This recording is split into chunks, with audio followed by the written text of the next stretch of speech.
અમદાવાદમાં સ્થાનિક સ્વરાજની ચૂંટણીનો ધમધમાટ ચાલી રહ્યો છે। આજે ફોર્મ પરત ખેંચવાનો છેલ્લો દિવસ છે। સ્થાનિક સ્વરાજની ચૂંટણીમાં કુલ 1553 ફોર્મ ભરાયા હતા। ચકાસણી દરમિયાન 877 ફોર્મ અમાન્ય થયા। ચકાસણી પૂર્ણ થયા બાદ 676 ફોર્મ માન્ય છે। અમદાવાદમાં 48 વોર્ડની 192 બેઠક માટે ચૂંટણી યોજાશે।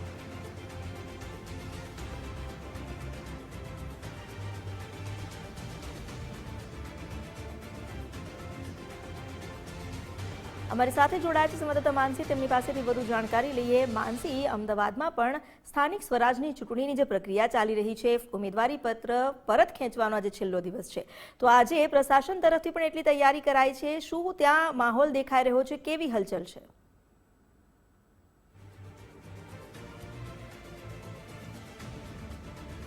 ચોક્કસ છે અમિતા, સ્થાનિક સ્વરાજ્યની ચૂંટણીનો જંગ જામ્યો છે અને અમદાવાદ મહાનગરપાલિકાની વાત કરીશું તો અમદાવાદ મહાનગરપાલિકામાં 48 વોર્ડની 192 જેટલી બેઠકો છે અને આ બેઠકો પર જે ઉમેદવારો હતા તેમને ફોર્મ ભર્યું હતું, પરંતુ ચૂંટણી આયોગે કહી શકાય કે આજની છેલ્લી મુદત આપી છે કે જે પણ ઉમેદવારો હોય કે જેમને ફોર્મ ભર્યા હોય અને તેમને ફોર્મ પરત ખેંચવા હોય, ચૂંટણી ન લડવી હોય તો તેનો ફોર્મ પરત ખેંચવાનો આજે અંતિમ દિવસ છે અને આજે અંતિમ દિવસે કહી શકાય કે ચિત્ર સ્પષ્ટ થશે કે કેટલા ફાઇનલ ઉમેદવારો છે જે ભાજપના હોય, કોંગ્રેસના હોય કે પછી આપના હોય કે પછી અપક્ષના હોય। એટલે કે હવે સ્થાનિક સ્વરાજ્યની ચૂંટણીનો જે ધમધમાટ છે તે જોવા મળી રહ્યો છે અને કુલ 1553 જેટલા જે ફોર્મ છે અમદાવાદ મહાનગરપાલિકાના સ્થાનિક સ્વરાજ્યની ચૂંટણીના તે ભરાયા હતા, જેમાં ચકાસણી દરમિયાન 877 જે ફોર્મ છે તે અમાન્ય થયા હતા અને 753 જે ફોર્મ હતા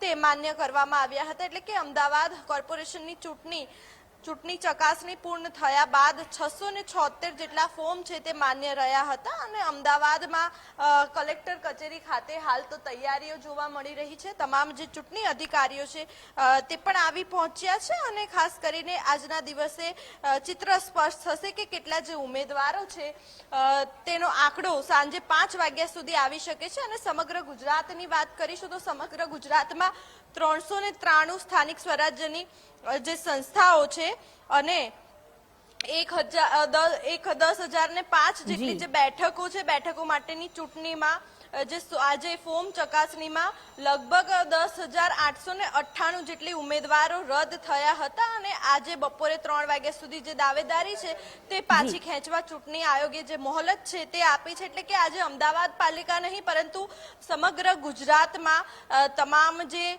સ્થાનિક સ્વરાજ્યની ચૂંટણી છે તેના ઉમેદવારોની સંખ્યા સાંજે 5 વાગ્યા સુધીમાં સ્પષ્ટ થઈ શકે છે અને બેઠકો માટેની ચૂંટણીમાં લગભગ 10,898 જે ઉમેદવારો હતા તે રદ થયા હતા અને 26મીએ જ્યારે મતદાન થવાનું છે ત્યારે ક્યાં કેટલા ઉમેદવારો વચ્ચે સ્પર્ધા થશે, ચૂંટણીમાં રહેશે, તેનું ચિત્ર બુધવાર બપોર પછી સ્પષ્ટ કરવામાં આવશે। એટલે કે હવે કોર્પોરેશનની 1044 માંથી 20 જેટલી જે બેઠકો છે તે બિનહરીફ થઈ છે। તેવી જ રીતે 84 નગરપાલિકાની જો વાત કરવામાં આવે તો તેમાં પણ 2624 પૈકી 178 તેમજ 34 જેટલી જે જિલ્લા પંચાયતો છે તેની બેઠકોમાંથી 12 અને 260 તાલુકામાંથી જે બિનહરીફ પણ બેઠકો છે તે પણ જાહેર થઈ છે। એટલે કે આજે સાંજે 5 વાગ્યા સુધી સમગ્ર અમદાવાદ નહીં પરંતુ સમગ્ર ગુજરાત રાજ્યનું સ્થાનિક સ્વરાજ્યની ચૂંટણીના કેટલા ઉમેદવારો છે તે અંગેનું જે ચિત્ર છે તે